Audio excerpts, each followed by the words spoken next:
नमस्कार, सी न्यूज़ भारत देख रहे हैं आप। मैं हूं अखिलेश पांडे। वक्त हो चुका है न्यूज़ बुलेटिन का। इस बुलेटिन में हम आपको बताएंगे कि कहां जन्माष्टमी के पावन पर्व पर नगर में निकली राधा कृष्ण की झांकी, कहां पत्रकार को मिली जान से मारने की धमकी, कहां प्रधानमंत्री और मुख्यमंत्री की महत्वाकांक्षी योजनाओं में मची लूट और कहां प्रतिबंध के बावजूद धड़ल्ले से हो रहा है बालू का अवैध व्यापार।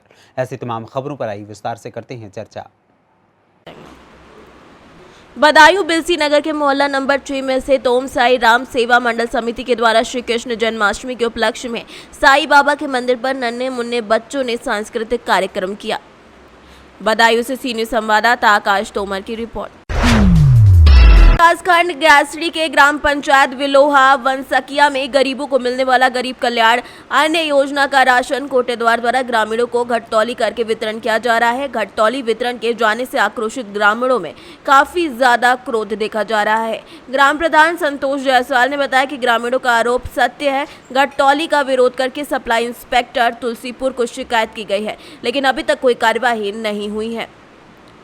आइए आज हमको लेकर चल रहे हैं प्रधान प्रतिनिधि संतोष जायसवाल विलोहा बनकसिया के अंतर्गत में जो कोटेदार के अंतर्गत में अनियमितता पाई गई है, कम राशन घटतौली किया जा रहा है। इस पे सीधे जानते हैं प्रधान प्रतिनिधि संतोष जायसवाल जी से कि उनका विशेष इस पर क्या कहना है। हमारा नाम संतोष जायसवाल, ग्राम सभा विलोहा बनकसिया का मैं निवासी हूँ। हमारे यहाँ आए दिन कोटेदारी में बहुत कम घटतौली होती है और कई बार मैंने अधिकारी को भी इतला किया, लेकिन उस पर कोई अमल नहीं होता है। सरकार की मंशा है घर घर कोटेदार का गल्ला उतरता, उसके बाद 3 किलो हर पब्लिक को कर दिया जाता। मैंने कई बार कोटेदार को भी फोन किया तो कहते मैं पद कम दूंगा, आपको जहाँ शिकायत करनी हो करिए, मेरा कुछ नहीं होगा। आपने शिकायत कहाँ की? यहाँ सप्लाई इंस्पेक्टर साहब के मैंने फोन भी किया, उसके बाद उन्होंने कहा कि कार्रवाई होगी, लेकिन कुछ हासिल नहीं हुआ। और जिले पे मैंने नहीं किया वकील। अब जब हमारे यहाँ तहसील स्तर पे कोई अधिकारी बैठा है, जब वो कार्रवाई नहीं करता तो जिले पे बाद में देखा जाएगा। लेकिन मेरे पास वीडियो है, सारी रिकॉर्डिंग है, लेकिन कार्रवाई नहीं होती है। बाद में फोन से शिकायत भी करो तब भी कुछ नहीं हो रहा है। बलरामपुर से सीनियर संवाददाता अनुराग श्रीवास्तव की रिपोर्ट। बुलंदशहर के चोला थाना क्षेत्र के गांव दाऊदपुर में राधा शिव मंदिर पर कृष्ण जन्माष्टमी के शुभ अवसर पर क्षेत्र में समाज सेवी और भाजपा किसान मोर्चा के मंडल अध्यक्ष राजू ठाकुर के नेतृत्व में हवन का आयोजन किया गया, जिसमें हवन को भगवान रूपी सारा अंश बताते हुए गौतम शास्त्री और सतीश शास्त्री ने भगवान श्री कृष्ण जी के जीवन के गांव वालों के समक्ष उल्लेख कर पूरा विवरण सुनाया। इस मौके पर राजू ठाकुर ने सभी गांव वालों के समक्ष मंदिर पर 2 शब्द कहे। उन्होंने बताया कि धर्म का पालन करना चाहिए और हर व्यक्ति को पूजा पाठ के अलावा छल कपट से भी दूर रहना चाहिए। बुलंदशहर से सीनियर संवाददाता नितिन सिंह राजपूत की रिपोर्ट। बुलंदशहर के सिकंदराबाद कोतवाली क्षेत्र में बीती रात प्रेमी ने प्रेमिका को घर लाने के लिए 4 साल के पुत्र को अगवा कर हत्या कर दी। पुलिस ने शव का पंचनामा भरकर पोस्टमार्टम के लिए भेज दिया है। मिली जानकारी के अनुसार रीना पत्नी संजय निवासी अनहेड़ा अगौता अपनी बहन सिकंदराबाद के गांव अमीनगर निवासी कविता के यहां गुरुवार को आई थी। आरोप है कि शाम को करीब 6 बजे पति संजय का रिश्तेदार अरुण गांव आया और मासूम केशव को जबरन अगवा करके ले गया। सूचना पर कोतवाली पुलिस मौके पर पहुंची और मामले की जांच में जुट गई है। पुलिस को कुछ अहम सुराग हाथ लगे हैं, लेकिन पुलिस के पहुंचने से पहले ही आरोपी ने मासूम केशव के गले में फंदा लगाकर पेड़ पर लटकाकर हत्या कर दी है। शव का पंचनामा भर पोस्टमार्टम के लिए भेज दिया है। उधर रात्रि में मृतक के पिता संजय ने अपनी पत्नी रीना और उसके प्रेमी अरुण पर प्रेम संबंधों में बाधक बनने पर मासूम के केशव को रास्ते से हटाने और उसकी हत्या करने की आशंका जताते हुए कोतवाली पुलिस को तहरीर दी थी, जिस पर पुलिस ने मुकदमा दर्ज कर लिया है। सर, 4 साल के बच्चे की नृशंस हत्या हुई है। कौन है हत्यारा, किस वजह से इसके बच्चे को मारा और क्या इसका पूरा घटनाक्रम रहा और किस समय इसकी गिरफ्तार किया गया? कल लगभग 8:30 बजे थाना सिकंदराबाद पुलिस को सूचना प्राप्त हुई थी कि एक 4 साल का बच्चा है जिसका नाम केशव है। वो अपनी मौसी रीना के यहाँ आया हुआ था अपनी माँ के साथ, और उसको उसके ही परिचित एक अरुण ने उठा लिया है। इस संबंध में सूचना प्राप्त हुई थी और अरुण और उसके केशव को बरामदगी के लगातार प्रयास किए जा रहे थे। इसी के क्रम में जो बच्चा था केशव, उसके पिता संजय पुत्र नानकचंद, जो कि ग्राम अनहेड़ा थाना अहोता के रहने वाले हैं, थाने पर आए और उनके द्वारा एक तहरीर दी गई जिसमें उन्होंने बताया कि उनकी जो पत्नी है रीना और अरुण, इन दोनों के बीच अवैध संबंध है जो काफ़ी समय से चले आ रहे हैं और जिसके संबंध में कई बार इन दोनों की नोकझोंक भी हुई आपस में।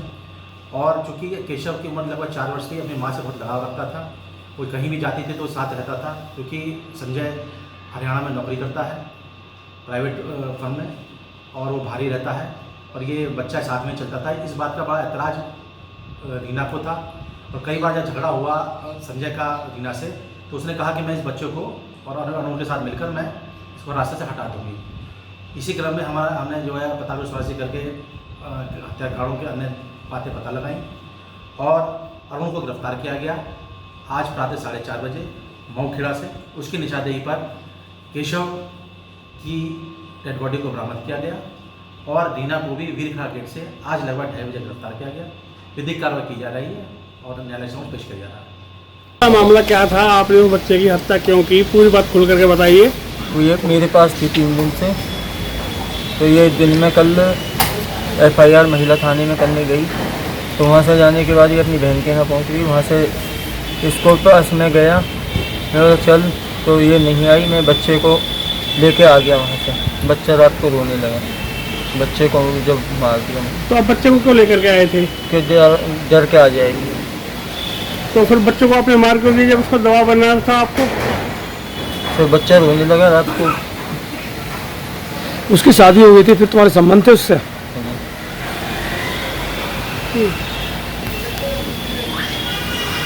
बुलंदशहर से सीनियर संवाददाता नितिन सिंह राजपूत की रिपोर्ट। मोतिहारी जिला के पकड़ीदयाल स्टेट बैंक रोड स्थित श्री राम जानकी मंदिर परिसर में श्री कृष्ण जन्माष्टमी के अवसर पर अखिल विश्व गायत्री परिवार के द्वारा संचालित गायत्री परिवार के सप्त आंदोलन के तहत पर्यावरण संरक्षण के लिए पौधारोपण किया गया। इस कार्यक्रम के तहत 5 फलदार वृक्ष लगाए गए और 5 गायत्री परिवार के सक्रिय सदस्यों के द्वारा 5 वृक्षों को गोद ले लिया गया। सभी लोगों ने संकल्प लिया कि आजीवन इस वृक्ष की देख रेख करेंगे। गायत्री परिवार के संयोजक डॉक्टर राम इकबाल प्रसाद ने बताया कि गायत्री परिवार के द्वारा एक बैठक कर श्री राम जानकी मंदिर में फलदार पेड़ लगाने का निर्णय लिया गया। बैठक में 5 सदस्यों को 5 पेड़ गोद के लिए दे दिए गए हैं। कार्यक्रम में मुख्य अतिथि और मुख्य रूप से डॉक्टर राम इकबाल प्रसाद, नीतीश तरास, सुभाष मिश्र समेत कई लोग उपस्थित रहे। क्या नाम हुआ आपका? डॉक्टर राम इकबाल प्रसाद। कौन है आप? संयोजक हैं गायत्री परिवार। गायत्री परिवार में जी। अच्छा, आज क्या कार्यक्रम हुआ? जोर से बोलिए। कृष्ण जन्माष्टमी के शुभ अवसर पर हम लोग सभी आदमी आपस में विचार किए कि वृक्षारोपण का कार्यक्रम किया जाए। उसमें 5 तरह के वृक्ष यहाँ पर लगाया गया है और सभी गायत्री परिवार के सदस्य लोग उसको गोद लिए हैं कि उसका आजीवन देखभाल करेंगे। वृक्ष हमेशा के लिए हरा भरा रहेगा। और कोई कार्यक्रम आपका? और शाम में हम लोगों का दीप यज्ञ संपन्न होगा और वहाँ पर गायत्री मंदिर जहाँ है वहाँ पर दीप यज्ञ का आयोजन किया गया है। गायत्री परिवार के सभी सदस्य लोग वहाँ उपस्थित रहेंगे और अगल बगल के समाज के जितने लोग हैं वे सभी लोग कृष्ण भगवान का जप हम लोग करेंगे, पूजन करेंगे और रात्रि लगभग 9 बजे वह कार्यक्रम समाप्त होगा। आपका क्या नाम हुआ? श्री शंभू केसरी। अच्छा, क्या कार्यक्रम हुआ है? आज हम सभी गायत्री परिवार के सदस्यों ने श्री कृष्ण जन्माष्टमी के शुभ अवसर पर श्री राम जानकी मंदिर के प्रांगण में सप्त आंदोलन के तहत वृक्षारोपण का कार्यक्रम किए। इस वृक्षारोपण के तहत हम सभी एक वृक्ष का गोद लिए और हम सभी जब तक जीवन है तब तक उस वृक्ष की रक्षा के लिए संकल्प किए। इसके तहत शाम में हम सभी गायत्री परिवार के लोग दीप यज्ञ का कार्यक्रम रखेंगे। इसी के तहत इस कार्यक्रम का समापन करेंगे। मोतिहारी से सीनियर संवाददाता चंद्रिका सिंह की रिपोर्ट। खबर मध्य प्रदेश के बैतूल जिले के विकासखंड के अमला से है, जहां उप तहसील बोरदेही में जन्माष्टमी के पावन पर्व पर नगर में निकाली गई राधा कृष्ण की झांकी ने सबका मन मोह लिया। झांकियां इतनी प्यारी लग रही थीं कि स्वयं भगवान श्री कृष्ण और राधा जी स्वर्ग लोक से बाल रूप में पधारे हों। झांकियों को देखने के लिए लोगों की कतारें लग गई। जब सरस्वती शिशु मंदिर के बच्चों ने राधा कृष्ण की झांकियों का रूप लिया तो उसमें प्रांगण ने नगर भ्रमण के लिए निकले कृष्ण भगवान और राधा की झांकियां देखने को लंबी कतार लगने लगी। सरस्वती शिशु मंदिर स्कूल से लेकर बाजार चौक ग्राम का भ्रमण किया। लोगों में आकर्षण झांकियां देखने के लिए काफी ज्यादा दिखा। लोगों ने झांकियों के साथ में सेल्फी ली। हाथ में तिरंगा लेकर बच्चे जब गली में राधे कृष्ण की झांकियां देखने निकले तो लोगों ने जमकर स्वागत किया। जगह जगह पर कहीं लड्डू चॉकलेट तो बाद में कहीं पर कुछ और भी बांटा गया। इसमें राधा कृष्ण की झांकियों में मटकी फोड़ का प्रसाद का वितरण भी किया गया। इस कार्यक्रम में श्री चेताराम खड़गे, भवानी प्रसाद सूर्यवंशी समेत कई लोग मौजूद रहे। जन्माष्टमी के पावन पर्व पर आज शिशु मंदिर में कार्यक्रम किया गया, मटकी फोड़ किया गया और हमारे साथ में पेरेंट्स लोग, बच्चों के पेरेंट्स लोग हैं और अध्यक्ष जी भी है। तो हम जानेंगे कि किस प्रकार का कार्यक्रम हुआ। रैली निकाली गई बच्चों की, छोटे छोटे बच्चे लोग राधे कृष्ण की झांकियों में आपको दिखे, तो हम जानना चाहेंगे कि किस प्रकार का कार्यक्रम किया गया। हम जानना चाहेंगे किस प्रकार कार्यक्रम हुआ। आपका नाम बताइए। भवानी प्रसाद सूर्यवंशी जी, सरस्वती शिशु मंदिर बोर्डी संयोजक। ये जो जन्माष्टमी में जो कार्यक्रम हुआ इस बारे में बताइए, किस प्रकार से हुआ और कितने लोग रहे, बच्चे लोग किस प्रकार से झांकियाँ में आए। आज हम समिति के सदस्य लोग और आचार्य लोग, दीदी लोग ने जो परंपरा के अनुसार सरस्वती शिशु मंदिर में हर वर्ष जन्माष्टमी का पर्व मनाते रहे, पहले भी रहे हैं और अभी भी मनाते आ रहे हैं। तो उसी तारतम्य में आज सरस्वती शिशु मंदिर में जन्माष्टमी के उपलक्ष्य में बालक बालिकाएं और कृष्ण राधिकाओं का एक वेशभूषा में बच्चे लोग उपस्थित हुए और सभी बच्चे पूरे अपने सरस्वती शिशु मंदिर के जितने भी बच्चे लोग थे सभी आए और आचार्य लोग भी आए, दीदियाँ भी आई और उनके पालक लोग भी आए, कुछ माताएं भी आई और सभी लोगों ने बड़े हर्षोल्लास के साथ इस आज का जन्माष्टमी का उत्सव कार्यक्रम मनाया गया है। और हमारे स्कूल में इसके लिए बड़ा उत्साह है, बच्चों में भी और हर लोगों में भी, गांव के अंदर भी इस चीज़ का बड़ा अच्छा उत्साह रहा। रैलियों की लगातार रैली में बच्चे लोग जैसे चल रहे थे, रैलियों में अन्य लोगों ने स्वागत किया, बच्चे लोग को मिठाई वगैरह रैलियों में चलती हुई दी है। इस बारे में बताएं क्या योगदान, कैसा रहा। आज हमारे शाला भवन से जब रैली निकली उसी तारतम्य में वहाँ रास्ता में सभी लोगों ने भव्य स्वागत किया। जनताओं ने हर्षोल्लास के साथ में कुछ फल अपने मिष्ठान का वितरण किया और सभी बालक बालिकाओं को हर जगह जगह पुष्प वगैरह और तो अपने फलों पुष्पों से स्वागत करते हुए लड्डू वगैरह का, चॉकलेट वगैरह का वितरण किया गया। हमारे बीच में पूर्व सरपंच श्री चेतराम खंडागरे जी है, उनसे जानेंगे कि ये स्कूल में किस प्रकार से जन्माष्टमी का कार्यक्रम किया गया। भाई साहब आपका नाम बताइए। मैं चेतराम खंडागरे, ग्राम पंचायत बोर्डी पूर्व सरपंच और अभी मेरा दायित्व सरस्वती शिशु मंदिर में संचालक मंडल में एक सदस्य के रूप में है। और प्रतिवर्ष अनुसार इस वर्ष भी भगवान श्री कृष्ण का जन्म उत्सव मनाया गया, जिसमें मटकी फोड़ का आयोजन भी किया गया और ग्राम के बाजार चौक में कृष्ण और राधा के रूप में बच्चों ने जो स्वरूप धारण किया था उनको लेकर के एक रैली का आयोजन किया गया, जिसमें गांव के सम्मानित व्यक्तिगण एवं पालकगण उपस्थित रहे। झांकियाँ बहुत सुंदर थी, जनता ने बहुत सुंदर स्वागत किया और बहुत अच्छा। जनता का रुझान ऐसा लगा कि जनता हमारे बच्चों की ही प्रतीक्षा कर रही थी। ग्राम के सम्मानीय व्यापारी गणों ने फल, मिष्ठान, टॉफी से उन बच्चों को भेंट स्वरूप प्रदान की। और आपकी न्यूज़ के माध्यम से मैं समस्त मेरे ग्रामवासियों को जन्माष्टमी की शुभकामनाएं प्रेषित करता हूं। साथ ही मैं कामना करता हूं आने वाले समय में अन्य त्योहारों पे भी हमारे बच्चों का मान वर्धन करते हुए ऐसा ही उन्हें अन्य चीज़ों से प्रोत्साहित करें। हमें ज्ञात है कि सरस्वती शिशु मंदिर कई वर्षों से संचालित है। यहाँ के बालक बालिकाएं पढ़ लिख कर बहुत ऊपर जगह पे बहुत ऊपर जा चुकी है। और कहना क्या चाहिए कि ये सरस्वती शिशु मंदिर कई वर्षों से संचालित है। ग्राम बोर्दी में बालक बालिकाएं बहुत अच्छे से उत्तीर्ण होकर श्रेष्ठ योग के लिए सम्मानित किए गए। बैतूल से सीनियर संवाददाता संदीप की रिपोर्ट। पूरा मामला देवरिया जनपद के पीपरपाथी ग्राम का है, जहां बीते 2 दिनों पहले आंगनबाड़ी मिड डे मील में बन रहे भोजन को लेकर खबर आई थी, जिसमें ग्राम सभा की आंगनबाड़ी जो कि कई दिनों से अनुपस्थित थी, इसको लेकर बेसिक शिक्षा अधिकारी से वार्ता की गई। तो उन्होंने कहा कि जांच कर उचित कार्यवाही की जाएगी, जिससे खार खाए आंगनबाड़ी के परिजन स्कूल पर पहुंचकर पत्रकार से अभद्रता और मारपीट करने का प्रयास करते दिखे। पीड़ित पत्रकार प्रशासन से न्याय की गुहार लगा रहा है। पत्रकार के साथ कभी भी अनहोनी हो सकती है और कभी भी बड़ी दुर्घटना को अंजाम दिया जा सकता है।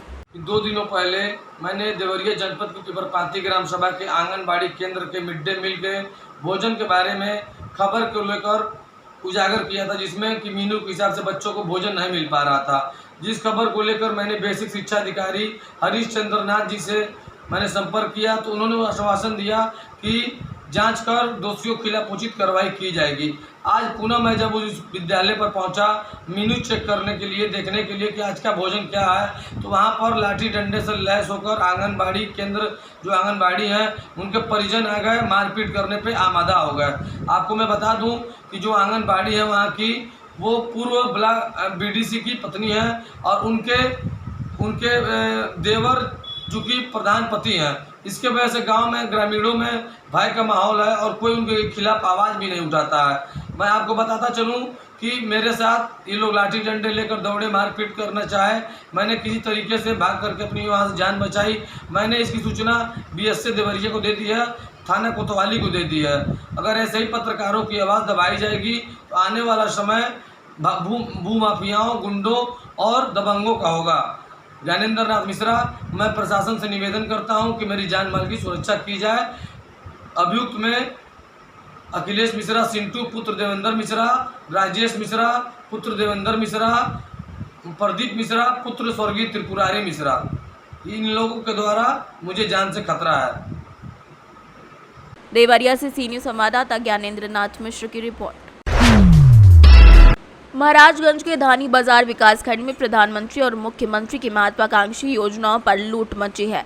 ग्राम प्रधान सहित अधिकारियों को जरा सा भी डर नहीं है। इसमें लूट मचाए हुए हैं वो प्रधानमंत्री और मुख्यमंत्री की सोच है, जो जनता तक पहुंचती है और सरकार जनता तक हर सुविधा पहुंचाना चाहती है। लेकिन यहाँ तो लाखों का खर्च किया जाता है, लेकिन लाखों खर्चा होने के बाद भी एक भी दिन ऐसा नहीं जाता जब लगे कि भ्रष्टाचार नहीं हुआ है। और इस भ्रष्टाचार के कई खिलाड़ी हैं। प्रधानमंत्री और मुख्यमंत्री महत्वाकांक्षी योजना शौचालय की सरकार की सोच है कि हर घर में शौचालय बने, इससे किसी को भी कोई परेशानी का सामना ना करना पड़े। लेकिन ये लूट का जरिया अब बन गया है। कई गांव में सामुदायिक शौचालय निर्माण में लूट इस कदर हुई है कि आज तक उसके दरवाजे तक नहीं खुले हैं। जांच हो तो लूट से पर्दा हट पाएगा, लेकिन ये जांच कब तक होगी इसके बारे में कुछ नहीं कहा जा सकता। धानी विकासखंड के ग्राम बरगाहपुर के सामुदायिक शौचालय का हाल तो बद से बदतर हो चुका है। रखरखाव के नाम पर महीने में हजारों रुपए भुगतान कर लिए जाते हैं, लेकिन ये सिर्फ कागजों में है, ताकि सरकार को पता चलता रहे कि शौचालय चल रहा है। इस शौचालय की हालत देखने से पता चल जाएगा कि असलियत क्या है। मोटर भी बंद पड़े हैं और जगह जगह लगाए गए ये टाइल्स भी टूट चुके हैं। ऐसे में ग्रामीणों को जब भी खुले में शौच के लिए जाना पड़ा है, तो ग्रामीणों से बात करने पर पता चला कि ग्राम प्रधान से इस विषय में बात की जाती है तो वो कहते हैं कि जल्द ही इसे ठीक करा दिया जाएगा, लेकिन कुछ भी अभी तक ठीक नहीं हुआ है। महाराजगंज से सीनियर संवाददाता इरफान अहमद की रिपोर्ट। जनपद प्रयागराज के कोराव थाना क्षेत्र के बड़ाखर ग्राम में सोते समय महिला की धारदार हथियार से गला रेत कर हत्या कर दी गई। जानकारी के अनुसार शबा बानो की उसके घर के अंदर गला रेत कर हत्या की गई है। शबा बानो का पति नौशाद मुंबई में रहता है। सुबह घर के अंदर खून से लथपथ लाश देखकर गांव में हड़कंप मच गया। सुबह जानकारी होने पर पुलिस के आला अधिकारी घटनास्थल पर पहुंचे। जांच पड़ताल के बाद हत्यारों का सुराग लगाने के लिए फॉरेंसिक और डॉग स्क्वाड टीम को बुलाया गया है। जिस महिला की हत्या हुई है उसका नाम शबा बानो था। वो मिर्जापुर जिले की निवासी थी। लगभग 2 साल पहले उसकी शादी कोराव थाना क्षेत्र के बड़ा खेर के रहने वाले मोहम्मद नौशाद अली से हुई थी। शुक्रवार की रात वो 1.5 वर्षीय मासूम बेटी के साथ सो रही थी। रात में किसी समय हत्यारे वहां पहुंचे और धारदार हथियार से गला रेत कर उसकी हत्या कर दी। सूचना पाकर कोराव थाना प्रभारी पुलिस फोर्स के साथ सभी उच्चाधिकारी मौके पर पहुंचे। जांच पड़ताल और लोगों से पूछताछ के बाद पुलिस ने शव को कब्जे में ले लिया। शबा बानो के बगल में उसकी 1.5 वर्षीय मासूम बेटी सो रही थी। हत्यारों ने शबा की तो हत्या कर दी, लेकिन उसकी मासूम बेटी को छुआ तक नहीं। सुबह लोगों ने देखा तो उसके कपड़े में खून लगा हुआ था। हत्या किसने की, क्योंकि ये अभी भी रहस्य बना हुआ है। आज सुबह थाना कोराव पुलिस को करीबन 7 बजे एक सूचना मिली थी कि एक महिला शबा बानो, जिनकी उम्र करीब 23 वर्ष है और जो कि ग्राम बड़ोखर की रहने वाली हैं, इनके ऊपर किसी अज्ञात व्यक्ति ने इनके गर्दन पर प्रहार कर दिया है, जिससे कि इनकी मृत्यु हो गई है। तत्काल इस सूचना पर थाना प्रभारी के साथ सभी उच्चाधिकारी मौके पर आए। हमारी फॉरेंसिक टीम जो है इसके द्वारा साक्ष्य संकलन यहाँ पर किया गया है। प्रारंभिक पूछताछ में जो बातें निकली हैं वो ये हैं कि फिलहाल इनके घर में 2 महिलाएं मौजूद थीं, शबा और उनकी जेठानी। जो घर के दरवाजे हैं वो अंदर से ये लोग बंद करके रात में सोए थे।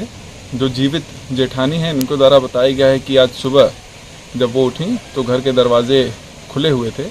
ऐसा प्रतीत होता है कि कोई व्यक्ति ऐसा था जो कि मृतका का जानने वाला था और घर वालों के ही द्वारा ये दरवाज़ा खोल दिया गया था। फिलहाल जो शव था उसे पोस्टमार्टम के लिए भेज दिया गया है, जिससे कि मृत्यु के सही समय का पता लगाया जा सके। जो पीड़ित पक्ष है इनसे एक तहरीर प्राप्त करके अज्ञात अभियुक्तों के विरुद्ध सुसंगत धाराओं में मुकदमा पंजीकृत किया जा रहा है। बहुत जल्द सभी साक्ष्य संकलन करते हुए इस घटना का सफल अनावरण कर लिया जाएगा। प्रयागराज से सीनियर संवाददाता अनिल कुमार मौर्य की रिपोर्ट। रोहतास में सोन नदी से बालू निकालकर धुलाई करने पर प्रतिबंध लगा हुआ है, लेकिन इस प्रतिबंध का पालन कैसे किया जा रहा है इसका नजारा सड़कों पर दौड़ते बालू लदे वाहनों को देखकर किया जा सकता है।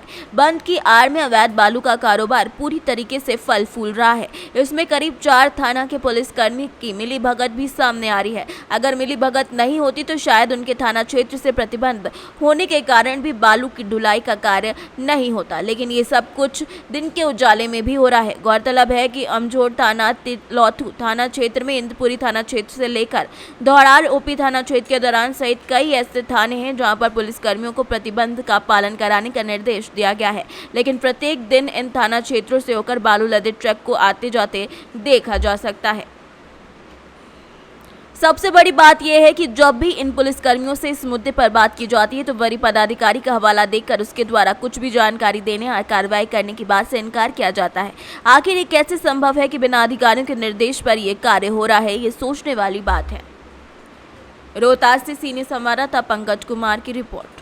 फिलहाल के लिए इस न्यूज़ बुलेटिन में इतना ही। देश दुनिया की तमाम खबरों के लिए देखते रहें सी न्यूज़ भारत। हर खबर आपके साथ, आपके हाथ।